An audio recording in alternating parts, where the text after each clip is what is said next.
Hello, my friends, and welcome to today's episode. Today, we are going to do what is called a knowing what I now know analysis, or KWINK for short. We're going to talk about a way to look at where we are, where we've come from, with a lens of kindness and reflection on where we have been and where we would like to go.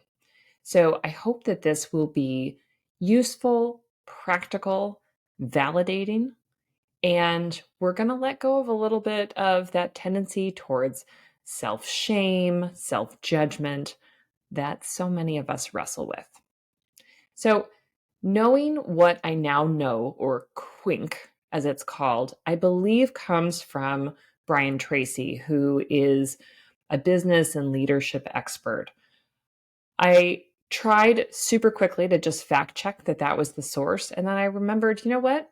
I'm not giving a medical presentation. I am not writing a paper. So I think that's the source. We're going to call that good enough. But this is a business tool that is useful for looking at where we are now, again, with a lens of self kindness and self compassion. So let's start with this. How often have you found yourself asking yourself, oh, why did I do that? Or saying, I shouldn't have done that. And immediately falling into this self blame, beating yourself up, right? This judgment state. I know all the hands are going up right now, even though I can't see you. I know you. I know who you are. I know how you think, right? Me too. It's so easy for us to take ourselves into this place of judgment and shame. And this is, again, one of those areas where if you didn't struggle with this before you went into medical school, I can pretty much guarantee that you picked this up along the way. One of the things that happens to us in medical training is that we get yelled at enough times for making a stupid mistake. How dare you? That kind of thing, right? When we think back to being medical students or residents during rounding in the hospital.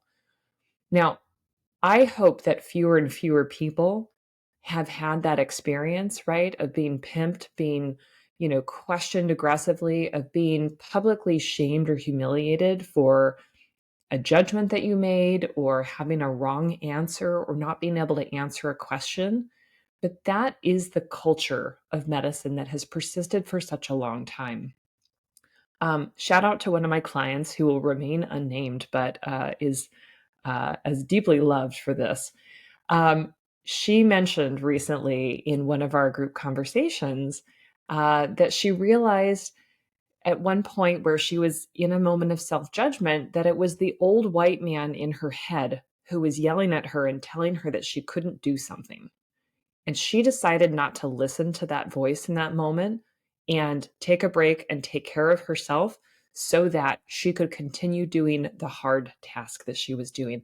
And I loved that so much. And I'm not trying to cast any aspersion or despair on old white men, but I also really, really, really am okay with acknowledging that there is age privilege, there is white privilege, there is male cisgender privilege. And so many of us have experienced this loud, shouting, judging voice, this, projection of shame onto ourselves for, again, something that we did as learners or, sometimes as attendings. The culture of medicine has been old white man shouting at us. Now, sometimes it was not an old man. Sometimes it was not a white man. Sometimes it was not a man, right? But that legacy of the old white man shouting at us has been passed down to others. And it is, I don't know, it's kind of an innate privilege of the teachers right, that we really need to do away with. Let's get rid of that. I'm not going to spend the whole episode talking about that, but if you find yourself frequently, cringing, being fearful, second guessing yourself, judging yourself, going into a shame spiral about something that didn't go right or well, some mistake that happened, something where the outcome was bad, even if you didn't have a say in it, but you feel like it's your responsibility because, again, that has been part of the culture. This is a moment to acknowledge that that is deeply ingrained and something that we are trying to undo. The culture of shame and self judgment is so deeply entrenched in so many of us. And we think it's helpful because we think it keeps us on the right path, but really it keeps us feeling just terrible and fearful all the time. And that is actually not a great way to practice medicine and have a career. So, again, I'm not going to spend the whole episode talking about that, but I do want to acknowledge that that is a very real part. And this tool of knowing what I now know is one of the ways that we can start to change that. Okay, so let's dive in.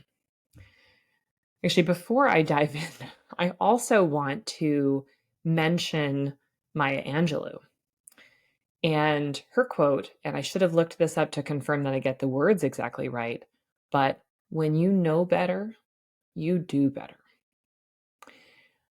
That is a very similar statement to what might have been shouted at us, right? That we are dumb, that we didn't know what we were doing, that we're incompetent.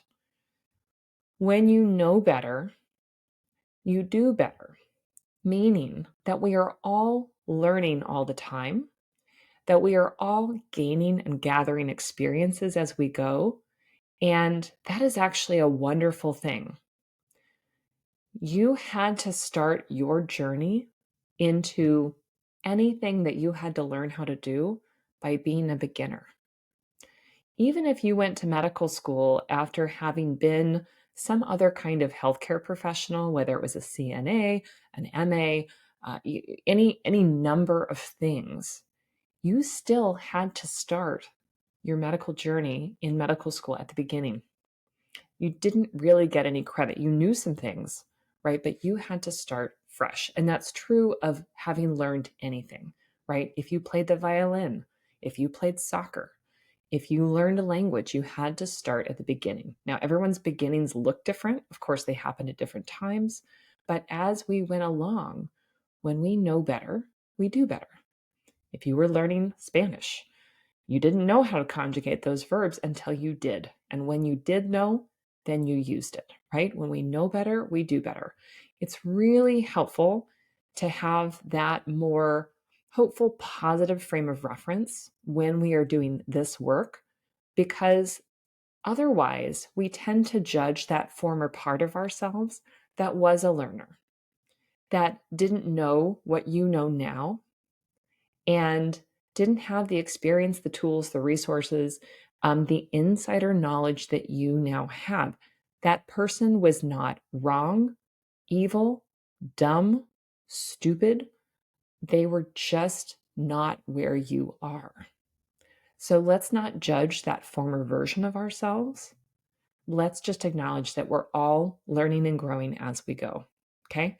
We're setting the old white man shouting at us aside, and we are embracing Maya Angelou and her fierce self-compassion. All right, now we will jump in. So I want us to start by doing this analysis on the current job that we have. And by that, I mean the place that you work right now, the clinic or the hospital that employs you, whether that's a big system or a small system, whether you work for yourself or other people, thinking about that thing that you are doing right now. So, not your specialty, not the profession of medicine, but the actual employment situation that you have. All right.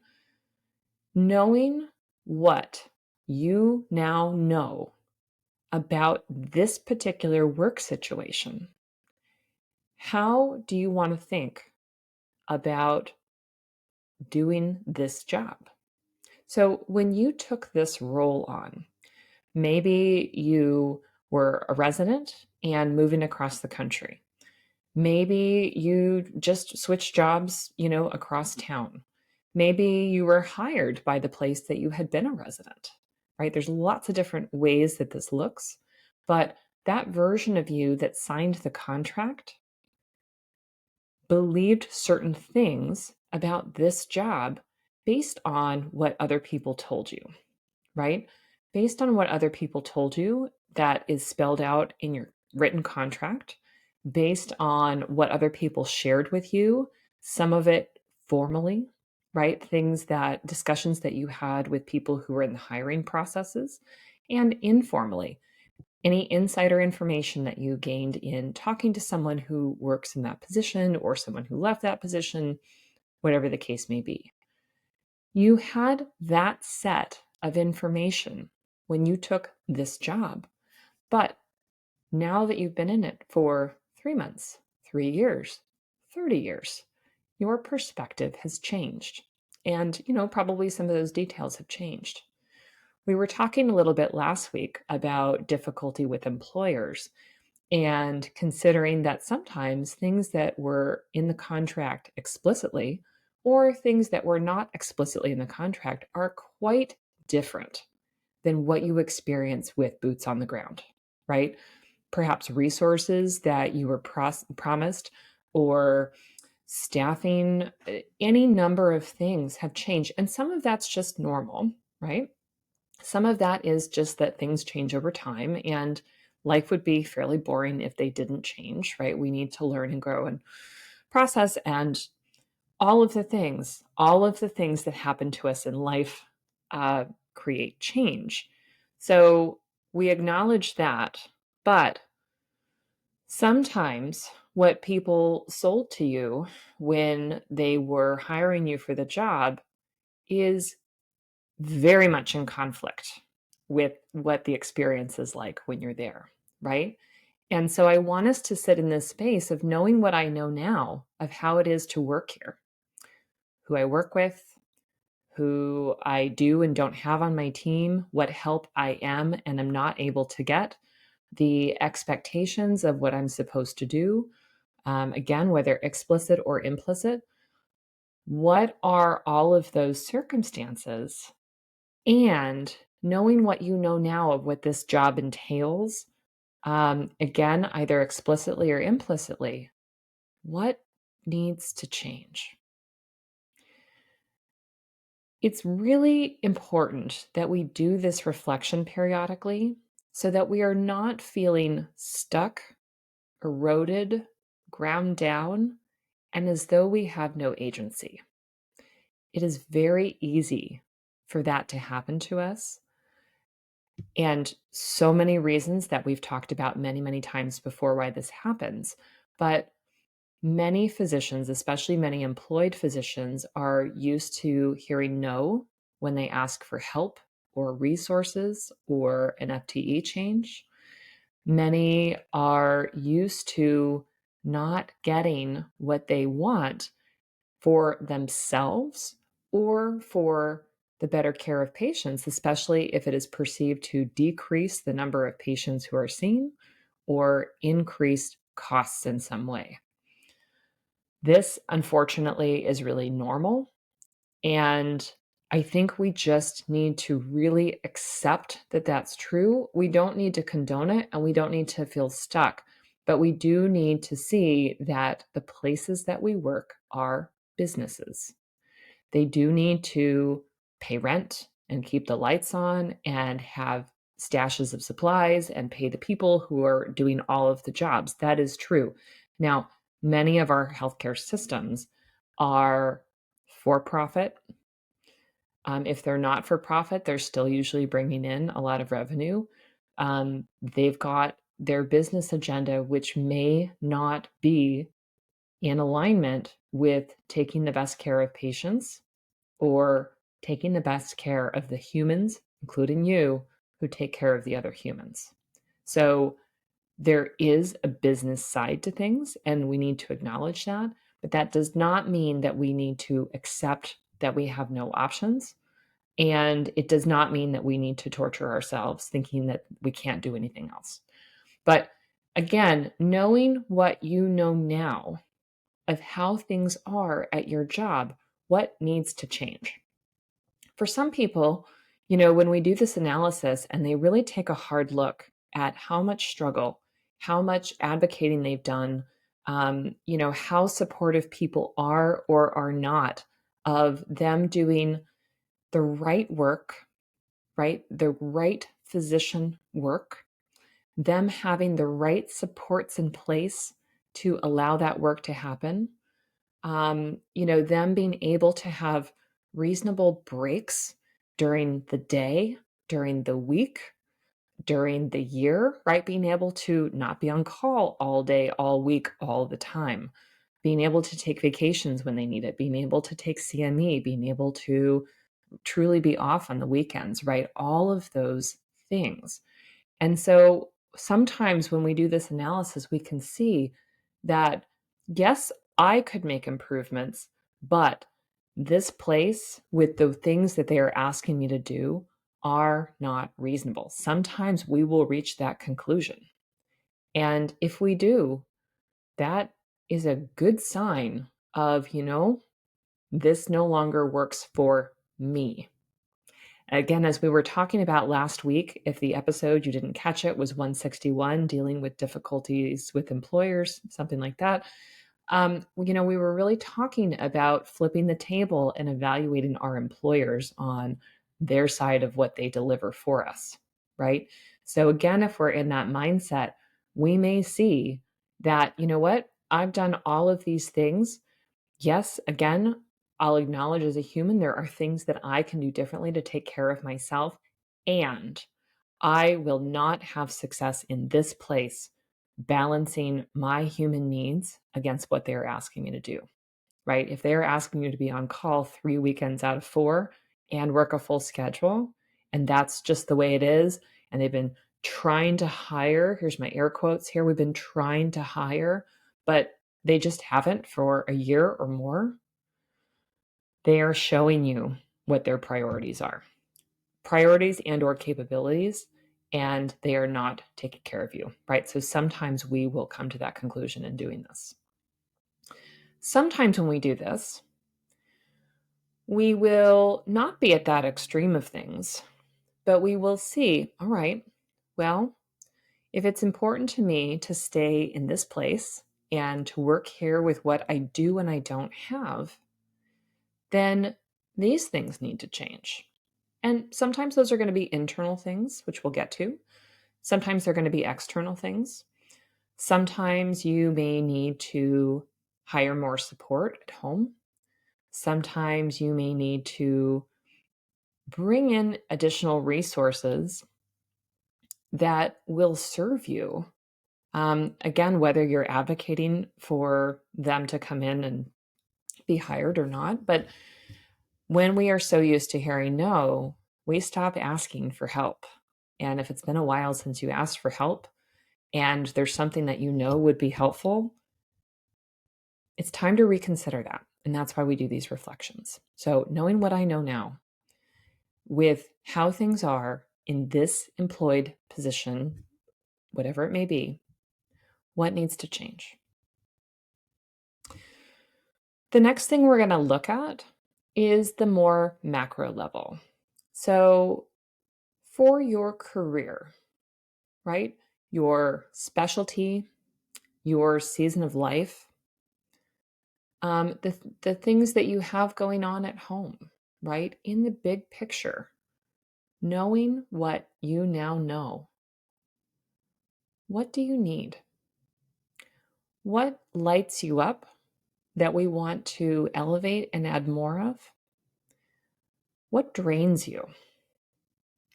It may be that you picked a specialty that you had a huge interest in. I'm just going to pick OBGYN. You became an OBGYN because you absolutely loved supporting pregnant women throughout their pregnancies, pre pregnancy, post pregnancy. You just really love that. And now you've been doing it for a while and you've experienced what parts of it that you really love and what parts of it are just too much.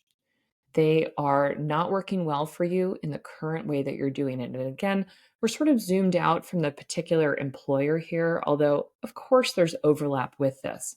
But for example, if you love being on labor and delivery and you you've figured out like, yeah, this hospital is just fine, but you hate being in clinic, you might use this as an opportunity to say, knowing what I now know about who I am, what I like, what fits into my life, I think I'd rather be a labor hospitalist, right? This part is really tuning in to those parts of your career at a more macro level and seeing, like, what is it that I want to do? And again, what needs to change? What do I love? What drains me? Knowing that we're never going to make it a perfect experience where we never have to do, I don't know, charting or any other obnoxious administrative task. Uh, Sorry, guys, we're probably not going to get rid of that. But thinking for yourself, what would be a great fit for me right now at the more macro level for your career? This is really, really good work to do. And it's easy that this work falls to the side as we are very tightly focused around the job question. So, this employer or what's available, kind of on the job boards as I'm doom searching for a new job because I hate this job so much. I know you guys, I know that we're doing that. I did that for so many years. Anyway, side story. When you think about your career in the big picture, what is it that you want? Knowing what you know now. So again, you may think, well, I really love or don't love clinic. Okay. Is there a way for you to shift things in your career so that you do more of what you love and less of what you don't? Is there an opportunity to change your FTE in a way that works well for you in this season of life, knowing what you know now? I remember when I was a resident and my faculty advisor, who was a delightful old white man who never yelled at me. um, Granted, a lot of his advice didn't necessarily apply to me because I was not an old white man. I had not raised my family. I had not done many of those things. That is, again, a side story. But when he would ask me what it was that I wanted to do, and, during residency, we had a pretty robust full scope family medicine residency practice, which meant inpatient hospital medicine. It meant, pretty excellent obstetrics training and hands-on labor and delivery experience, a lot of procedure work, right? So a really good, broad family medicine, urban experience. And he would ask me like, "Oh, what FTE did I think that I wanted to work and what sorts of focuses, did I want to have?" And at the time, because I was doing everything, I was like, "Well, of course I'll work full time." And yeah, of course I want to do OB and I want to do yeah, I wanted to do everything. Knowing what I know now, and as I looked at all those parts along the way, that absolutely shifted, right?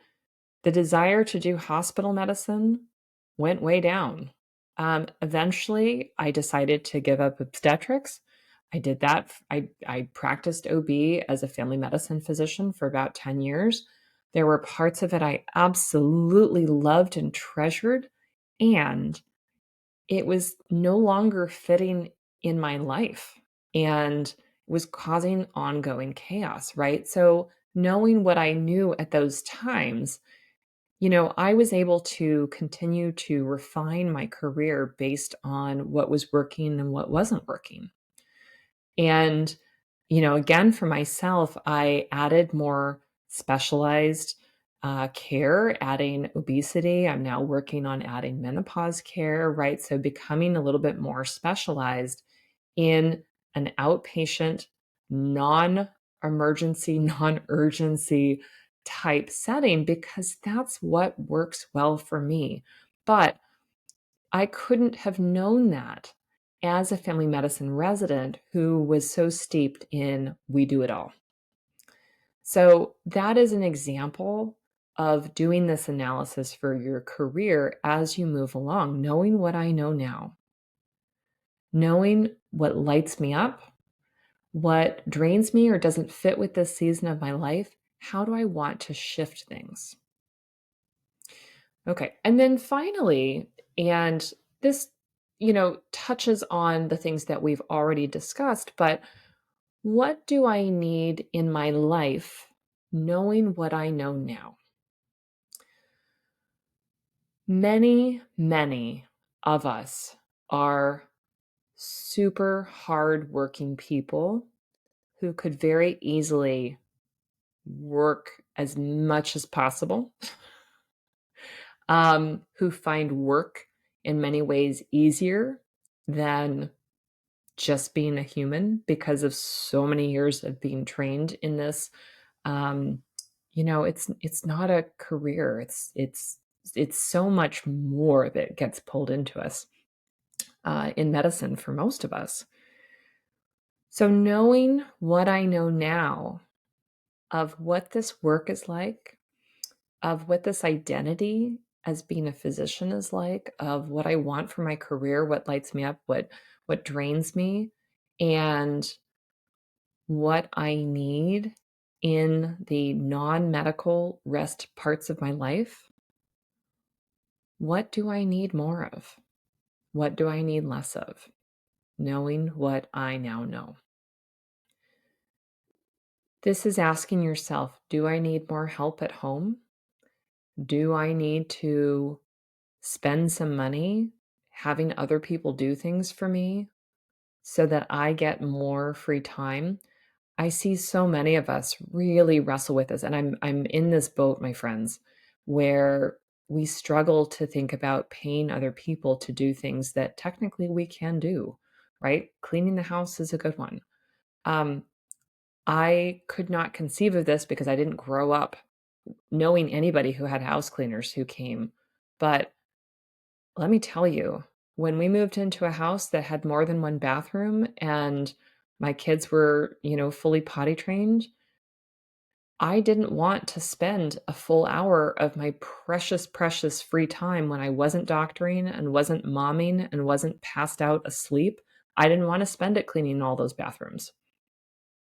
We moved from we moved from a house. This is incredible privilege right here, right? We moved from a house with one bathroom, initially with two people, and then having added two more people to our family, right?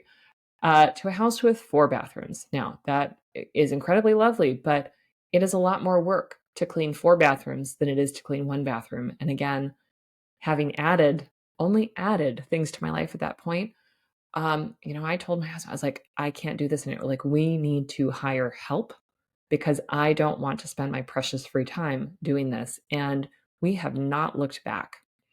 That was a really hard decision for us because we don't like to spend money doing things that we know how to do. That's true of many physicians, especially if you struggled with debt from going to medical school or any prior constructs, right, that you had around money.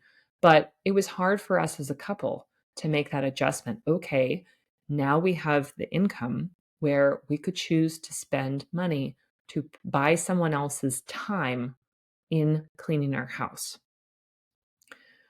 What is it that you need knowing what you know now?